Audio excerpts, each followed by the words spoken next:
And we're back with Bedtime Stories, Grown-Up Edition, Notorious 5, Part 15. When we left off, Q was putting all the pieces together. He was determined to get to the bikini bottom of things expeditiously. Wise has seduced India, and Q's cousin Salima is on her way to Texas to tell all she knows about Jira's visit to the Beauty and Hair Expo, where she met Miss Bernie. The bugs that Wise placed in India's house have been doing their job. They've picked up a conversation between India and a woman that was rather interesting. Unfortunately, though, they only picked up one side of that conversation, and it went a little something like this. I'm doing the best that I can. No, he won't accept my phone calls. I told you, he blocked me on Instagram. The only place that he was ever comfortable meeting was the park. And then that one day, I got him to meet me at the hotel for lunch. Well, he left while I was still at the table, so no, I didn't get to go to his car.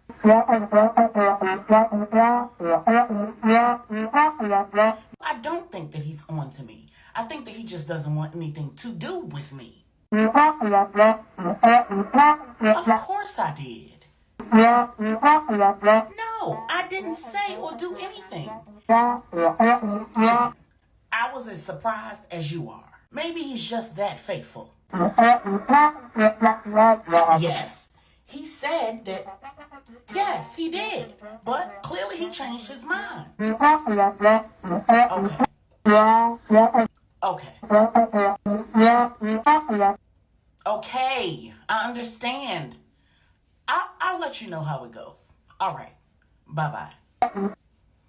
And then she proceeded to get dressed in her finest fit, hop in her car, and head towards the area of Dallas where Donovan's construction company is. Seeing that, the PI responsible for tailing her and ear hustling on all her conversations and actions inside her house called LJ. And then LJ called Pops Andy. LJ said, Pops, it looks like India might be on her way to the construction company. I need you to get out of there. We'll let you know when the coast is clear. Pops said, but I have work. LJ said, listen, we don't want you to be there when she gets there. Whoever she's in cahoots with has told her to come there and do something. We don't know what exactly, but we don't want to give her any room. So we need you to get out of there, and we'll handle it from there. Just go back to the estate. Can you take the laptop with you and work from there? Pops got out of Dodge, and not 10 minutes later, India pulled up in the parking lot. The PI watched as India went inside. When she got inside and asked for Pops, the secretary told her that he was gone, and she didn't know when or if he'd be returning that day. India said, I know him very well. He is a very responsible man. He's running this business while his son is out of town. There's no way he'd leave this early in the day and not return, especially not without telling you where he's going and when he's coming back. So clearly he intends to return soon. So I'm going to sit here and wait for him to do just that. Then Sis popped a squat in one of the waiting room chairs and didn't move for 3 hours. Eventually, it was time for the secretary to close up shop. She looked at India and said, listen, I can leave a message for him and let him know that you came by, but we're all getting ready to check out. It's closing time. India said to herself, there's no way that that man knew that I was coming here and managed to get out of here before I pulled up. This woman had to have told him that I was here. Then she grabbed her bag, stood up, walked out, and slammed the door behind herself. The PI, recognizing that she was heading back to the south side of Dallas and getting close to her own neighborhood, called Wise and let him know. When India pulled up outside of the house that she was renting, Wise was there, casually walking down the street, appearing to be heading to the park for another round of basketball. When the two crossed paths, India was pissed. She said, so you left out of here and didn't even leave your phone number? What, was you just trying to use me? What, you wanted to see if you could get you an old thing? Wise said, nah, little mama, fall back. I didn't even think about it. It was early and I had to get out of here. India said, well, what was the damn hurry? Why couldn't you leave at normal time? Or did you have a woman you had to get back to? Wise said, I ain't got no woman. I thought you was trying to be that. I just didn't want to overstay my welcome. And I have responsibilities I needed to attend to. India said, how convenient. I'm sure if I didn't run into you right now, I probably wouldn't have seen you ever again. Wise said, come on, let's not do this outside. Let's go inside and talk. Inside, Wise explained that he's looking for a serious relationship. That he didn't want to come on too strong because he knew that a woman of her age might not be interested in starting up anything serious with a man his age. Coming from the hood in New York City, he didn't appear to be the type of man that she would be interested in. She reassured him that she liked her men rough around the edges and that she too was looking for something serious. Hearing that, Wise kissed her down. Then he asked her, give me your phone. I'll put my number in it. When she handed him her cell phone, he texted himself. Then he texted her a reply, saved his name in her contacts, and saved hers in his. And he sat both phones on the table, grabbed India in his arms, and seduced her again. When he was done making her feel young again, he left her spent in the bedroom and said, I'm gonna go in the kitchen and make us some drinks. In the kitchen, he quickly grabbed her cell phone off the table, punched in the passcode that he watched her put in so he could put his number in it. He checked to ensure that the download of the spyware that he'd installed on the cell phone was complete and deleted the link from the text message that he sent to her phone. Then he checked the satellite phone that he used to send that spyware and verified that the cloning of her phone was complete. When Wise re-entered the bedroom carrying the drinks, India said, you said you grew up hard in New York City, huh? Wise said, I did. India said, you look like you know something about stealth and surveillance. A little nervous, Wise said, what you mean, little mom? India said, no, I don't mean that in a negative way. I just mean if you grew up hard in New York City, then you probably have some experience with finding out things that other people need to know. Wise said, I guess you could say that. Why? India said, I got a proposition for you. I need to find out where somebody lives. Wise, realizing that his cover was not blown, said, what's up?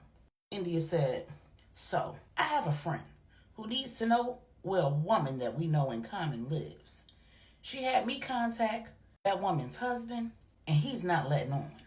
As a matter of fact, he's avoiding me like the plague.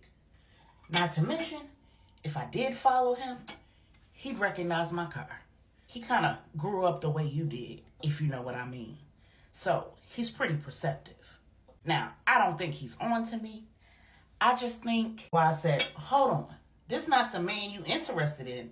I know you're not sitting here telling me you want me to follow some man you in love with or you trying to get with. India said, no, I promise it's nothing like that. Like I said, my friend is trying to find this man's wife. And so she had me get in contact with him because he and I go way back. But the thing about it is he's avoiding me. So all I want you to do, and believe me, I'll make it worth your while. I just need you to follow him. I know where he works. If you follow him at the end of the workday and he goes home and he goes someplace and stays there and you see that he doesn't come back out, and you don't even have to stay all night. Just go back real early the next morning and Wise said, and see if his car's still there. India said, right, see, I knew you was the perfect person for this, babe. Wise said, and then what? India said, just give me the address and I'll give it to her. And we'll be done with this. You'll be $5,000 richer and I'll be $500,000 richer. Wise said, word? It's hitting like that? Why your friend need to know this so bad that she willing to pay you $500,000? That's crazy. Why she can't just Google them? India said, we tried that. We've tried everything. They come from a lifestyle where they know how to be invisible in plain sight. So Googling them doesn't work. And it's not really her that wants to know so bad.